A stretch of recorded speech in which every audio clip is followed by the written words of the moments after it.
আজি চাওক অগ্ৰগতি চাওক difference between UPPL and BPF 15 বছৰ BPF শাসন কৰিলে 5 বছৰ কেক্টৰে শাসন কৰিলে তেখেতসকলৰ এতিয়াও এটা কাৰ্যালয় নাই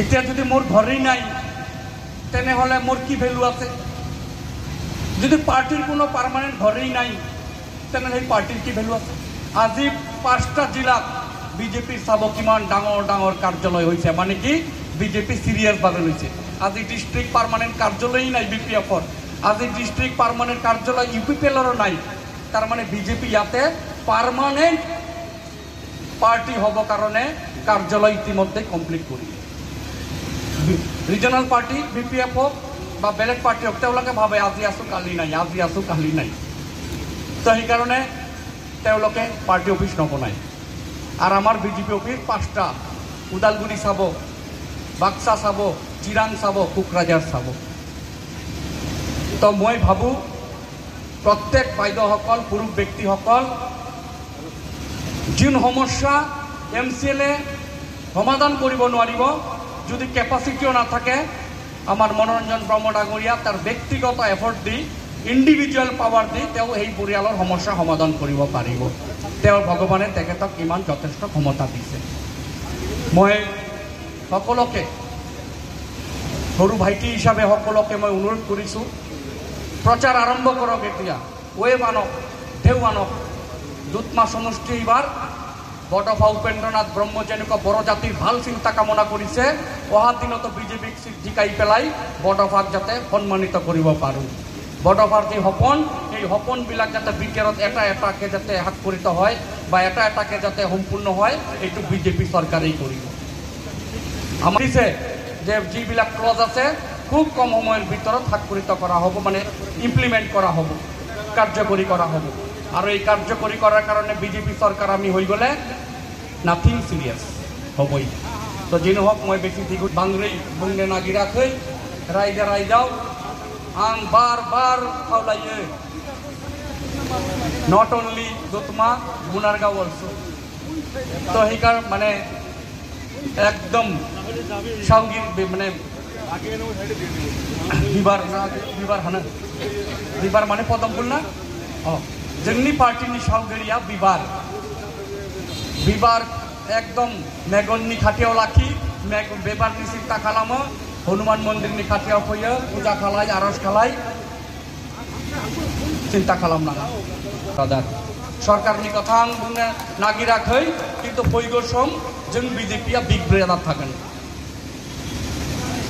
ओंखायनो क'क्राझाराव मोनथाम नङाब्ला मोनब्रै सिट जेने तेने नांगौ चिरांनिफ्राय मोनथाम सिट सियरखा तामुलपुरथ' बुंनाङा उदालगुरिथ' बुङैनाङा आरो बाक्सायाव 5टानि मोनबानि गेजेराव 5टानि गेजेराव 3टाथ' जोंनि आखायाव ओरैनो दं मटनगुरि दिहिरा ओमफ्राय जाला कक्लाबारि दा ओंखायनो एकदम स्पष्ट फैगौ सम बिटिसिआव बिजेपिआ बांद्राय पावार लानानै शासन खालायगोन ओंखायनो नोंथांमोना दिनैनिफ्राय प्रचार खालाय पाब्लिसिटि खालाय आरो जयनिं कार्यसूचि खालामबाय थादो जों फैनानै राजीव दा फैगोन आं फैगोन जोंनि पार्टी फैगोन फैनानै मारै प्रमोट आरो भाइब्रेट खालामनो नांगौ जों खालायगोन जोंनि आखायाव সকলোকে মই শ্ৰদ্ধা জনাই শত্ৰু থাকিবই জেলিয়াছ শত্ৰু থাকিবই সেই কাৰণে সেই শত্ৰুৰ লগত সম্পৰ্ক স্থাপন কৰিব নালাগে অন্তৰাত্মাৰ পৰা প্ৰভুৰ নাম লৈ থাকক প্ৰভুই দেখিব সব ঠিক কৰি দিব সেই কাৰণে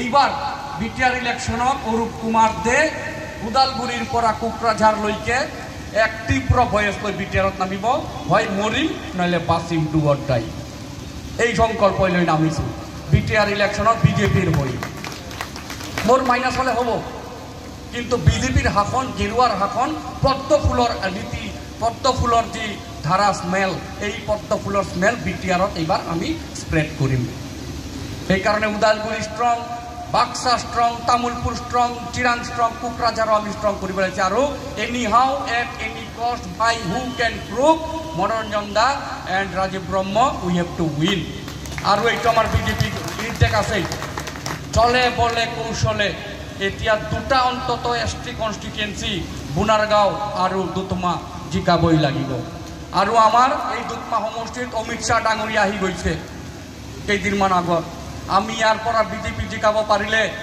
আমাৰ ৰাজীৱদাৰ ডাইৰেক্ট অমিত শ্বাহ ডাঙৰীয়াক কেতিয়াবা এপইণ্টমেণ্ট লৈ প্ৰণাম কৰি আহিব পাৰিব। দাদা আপুনি যোন সমষ্টিত ভৰি দিয়াইছিলে এইবাৰ পদম ফুল জয় কৰি আপোনাক উপহাৰ দিলোঁ।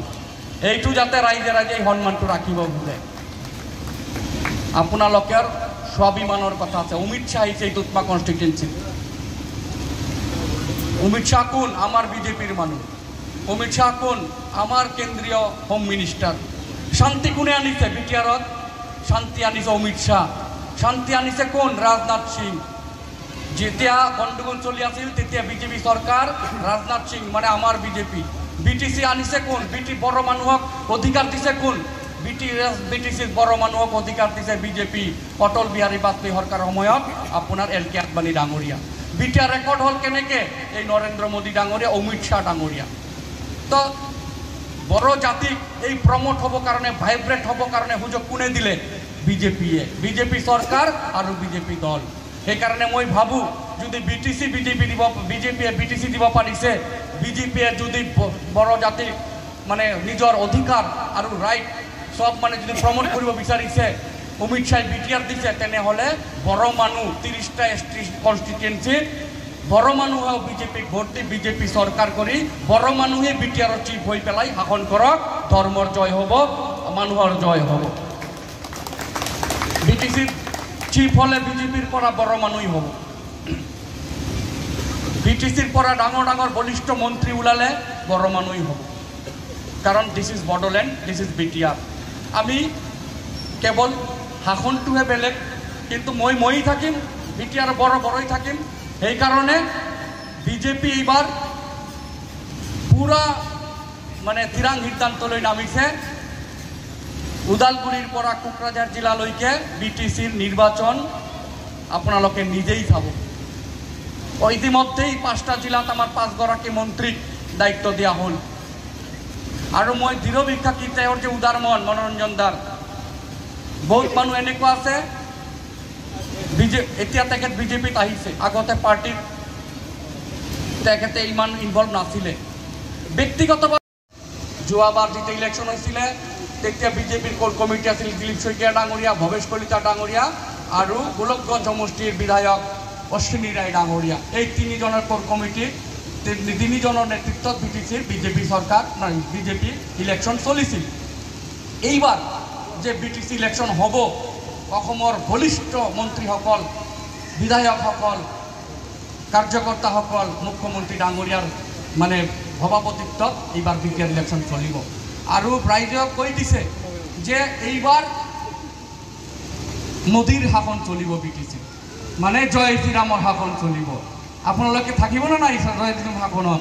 তেনেহ'লে এনেকুৱা প্ৰত্যেক পাৰিষদ MLA এনেকুৱা নিজা নিজা সমষ্টিত এনেকুৱা অনুষ্ঠান প্ৰতিষ্ঠান বনাব পাৰিব। আজি এই সমষ্টিত প্ৰকাশ বসুমতাৰী আছে MCLA, মইতো দেখাই নাই তেখেতে এনেকুৱা মন্দিৰ বনাবৰ কাৰণে। মই দেখাই নাই কেতিয়াবা কোনো ধৰণৰ মানে সামাজিক ইতিবাচক কিছুমান কাৰ্যসূচী লৈ পেলাই সমাজৰ কাম কৰিব পাৰে, দেখা নাই, ৰেয়াৰ। বা বেলেগ দলৰ কিছুমান পৰিষদো মই দেখা নাই। তো প্ৰকাশ বসুমতাৰী বুলি নহয়, বেলেগ ৰিজনাল পাৰ্টিৰো পাৰিষদবিলাক MCLA বিলাক মোৰ চকুত পৰা নাই। আৰু আজি ৰাজীৱ ব্ৰহ্ম ডাঙৰীয়াৰ সমষ্টিত যাব, তেখেতৰ ৱাইফো যেনেকুৱা তেখেতো লাগি আছে, তেখেতৰ ৱাইফো লাগি আছে। এইবাৰ হনুমান জয়ন্তীত মই যেতিয়া বাৰ হনুমান নিখাতিয়াও আৰজ খালাই গেছে কওঁ, কোনোবা পৰিষদত দেখিছে নেকি? দেখা নাই।